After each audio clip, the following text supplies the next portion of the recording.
What is this? 2017 Kia Sportage FE.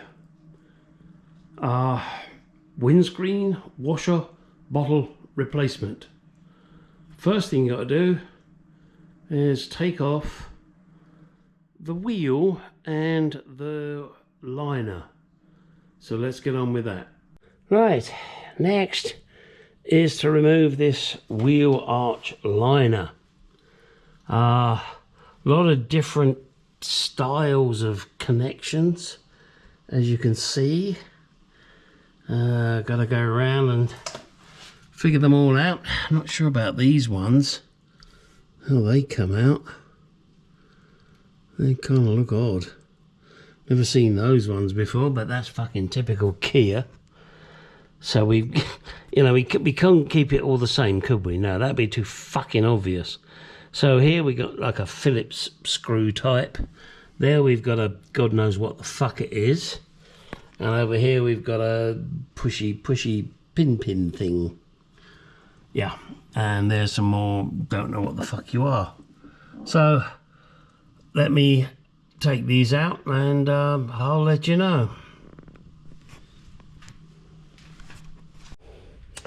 Okay, it appears those ridiculous clips that go onto these, well, threaded pieces, you've just got to give them a damn good American. In other words, a bloody good yank. And pull them off. Now I have this bolt here, got to disconnect this, which in theory should be simple.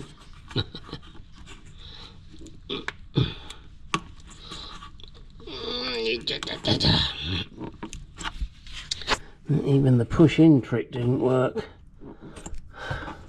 Of course not.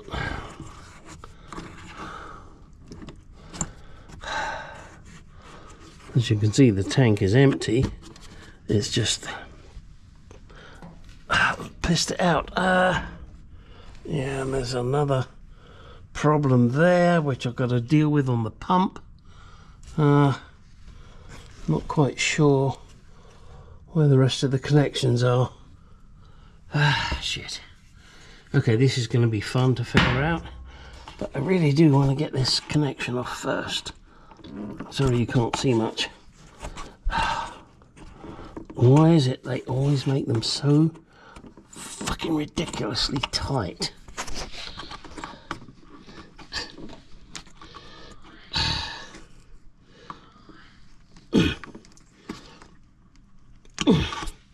I'm gonna have to get some pliers on that. Hang on. Right.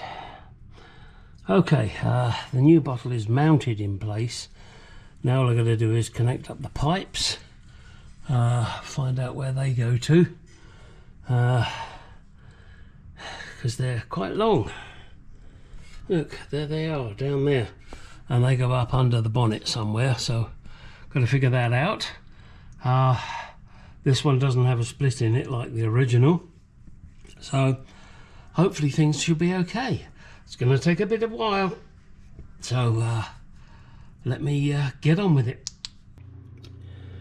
Unfortunately, the replacement bottle is not the same. So now I've got to cut a hole, put a grommet in it, and put the sensor in there. Can never be fucking simple, can it?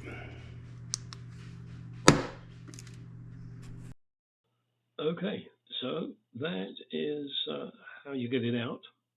It's all done within the wheel arch. There's nothing under the engine bay that you need to deal with, apart from, of course, filling it up with liquid afterwards. Okay, now get on, do some shit.